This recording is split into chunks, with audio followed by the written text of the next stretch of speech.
Hello friends, आज इस legal discussion के प्लेटफॉर्म पर हम दोबारा एक बार आपको लेके आए हैं। जानो अपना संविधान, what is constitution of India. आज हम लोग इसमें बात करेंगे आपके फंडामेंटल राइट्स की। दोस्तों, दो तरह के अधिकार होते हैं। एक वो अधिकार होता है जिसको आप मौलिक अधिकार कहते हो या मूल अधिकार कहते हो, या अंग्रेजी भाषा में इसको फंडामेंटल राइट कहते हैं। आपके इस अधिकार को भारत में यूएसए से लाया गया था। ये मैंने आपको आपके पिछली सीरीज में भी बताया था। और संविधान के भाग 3 यानी कि ये कॉन्स्टिट्यूशन के पार्ट 3 में निहित है। और फंडामेंटल राइट बात करता है आर्टिकल 12 से लेकर 35 तक। मूल रूप से आपको जो भारत संविधान में फंडामेंटल राइट की बात की गई थी, आपको 7 तरह के फंडामेंटल राइट्स दिए गए थे। परंतु बाद में इसको एक फंडामेंटल राइट जो संपत्ति का अधिकार था, उसमें जब भारतीय संविधान की 44th अमेंडमेंट हुई, यानी कुछ लोगों का मानना ये रहता है, आपके पास यदि आप जुडिशरी की तैयारी कर रहे हैं या अन्य एग्जामिनेशन की तैयारी कर रहे हैं, तो इसमें एक कन्फ्यूज़न रहता है कि संपत्ति के अधिकार को 42nd अमेंडमेंट के तहत जो है वो हटाया गया था। परंतु संपत्ति का अधिकार अब एक कानूनी अधिकार बन के रह गया है। यानी कि अब ये article 300A with in bracket small a में इसको एक कानूनी रूप दे दिया गया है। Now it is not your fundamental right, it is your legal right. अब ये प्रश्न आता है कि फंडामेंटल राइट और कानूनी अधिकार में क्या फ़र्क होता है। इससे पहले कि मैं आपको वो सब चीज़ें बताऊं, मैं इस डिफरेंस को आपको बता देता हूं। फंडामेंटल राइट क्या होता है? फंडामेंटल राइट होता है right to life, right to freedom of speech and expression. परंतु अब मैं दोबारा इसको हिंदी में आपको समझा देता हूँ। राइट टू लाइफ, जीने का अधिकार, और पर्सनल लिबर्टी यानी आर्टिकल 21 जो है आपको इसके बारे में आज्ञा देता है कि आपके पास एक जीवन का अधिकार है और स्वतंत्रता का अधिकार है। और ये आर्टिकल 21 में कॉन्स्टिट्यूशन ऑफ इंडिया इसकी बात करता है। उसके बाद आता है right to freedom of speech and expression. Article 19 of the constitution जो है वो इसकी बात करता है। और मैंने कहा कि फंडामेंटल राइट आपके कॉन्स्टिट्यूशन के भाग 3 में निहित है, यानी कि enshrined in the constitution of India in part 3। और आप इन फंडामेंटल राइट को आर्टिकल 226 और 32 के तहत, आर्टिकल 226 हाई कोर्ट के तहत आप प्रोटेक्ट कर सकते हैं अपने फंडामेंटल राइट को, और जो आर्टिकल 32 के तहत जो आप सीधा अपने फंडामेंटल राइट को सुप्रीम कोर्ट में प्रोटेक्ट कर सकते हैं। परंतु जो आपके कानूनी अधिकार हैं, जो संपत्ति का अधिकार, अब आर्टिकल 300 विद इन ब्रैकेट ए में कॉन्स्टिट्यूशन ऑफ इंडिया में संपत्ति के अधिकार को हटा दिया गया है। अब ये एक कानूनी अधिकार रह गया है। कानूनी अधिकार कैसे होते हैं? For example right to vote. Right to vote देना आपका एक कानूनी अधिकार है और इसको किसी स्पेसिफिकली कानून द्वारा एस्टेब्लिश किया जाता है।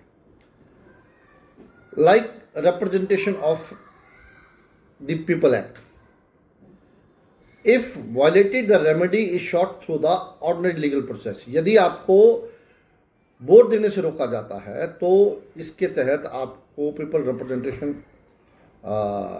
रिप्रेजेंटेशन ऑफ पीपल एक्ट के तहत जो है एक लीगल प्रोसेस होता है, उसके तहत आप इस राइट को इंप्लीमेंट करवा सकते हैं।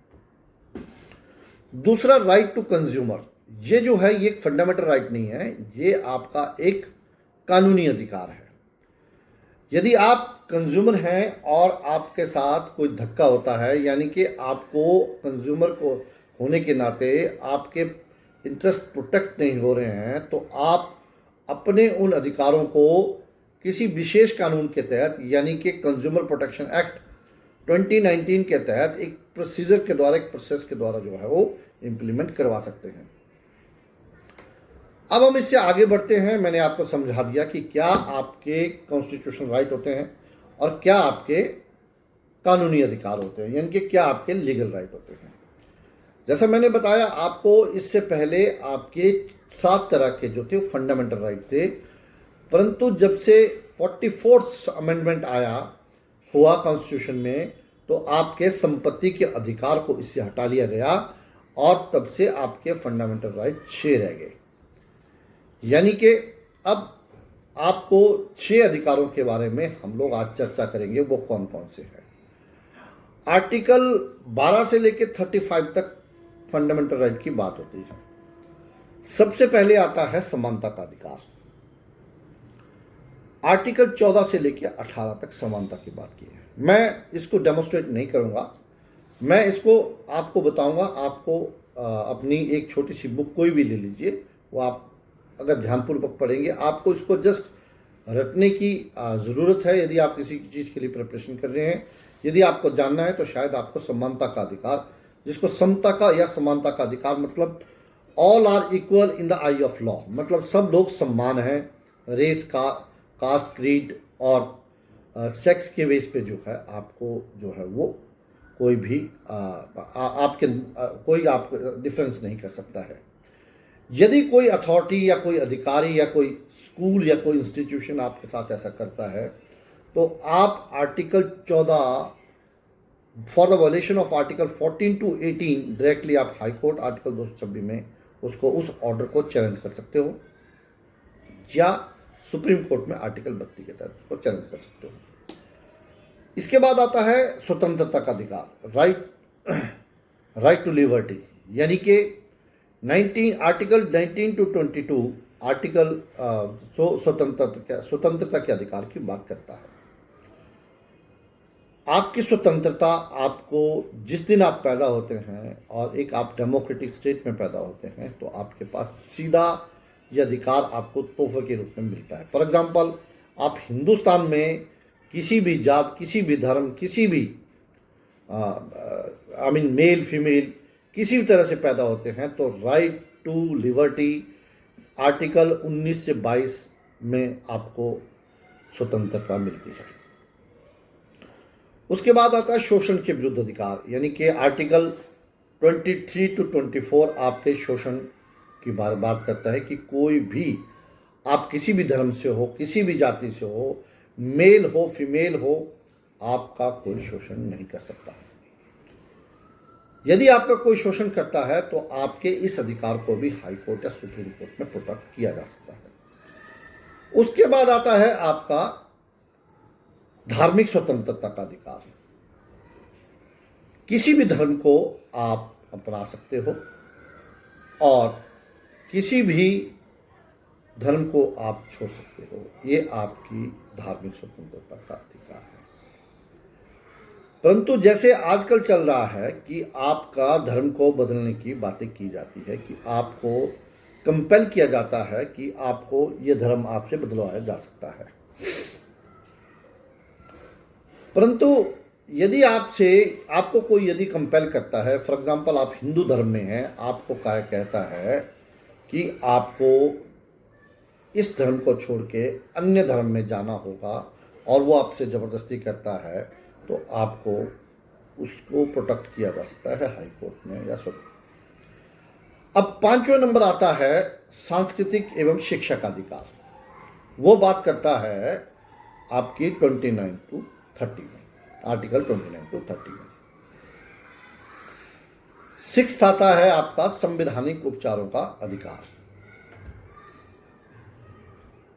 तो दोस्तों, इस तरह से अगर आप क्रमबद्ध तरीके से अपने फंडामेंटल राइट्स को याद करते हो, तो आप इन अधिकारों को इम्प्लीमेंट भी करवा सकते हो और इन अधिकारों के साथ किसी भी तरह का आपके पास क्वेश्चन आता है। फॉर एग्जांपल, यदि आपके पास एक क्वेश्चन आता है कि संविधान का वो कौन सा भाग है जिसको आप मैग्ना कार्टा कहते हो, आप ये बोल सकते हो कि यूएस में फंडामेंटल राइट्स को, कॉन्स्टिट्यूशन का मैग्ना कार्टा भी कहा जाता है।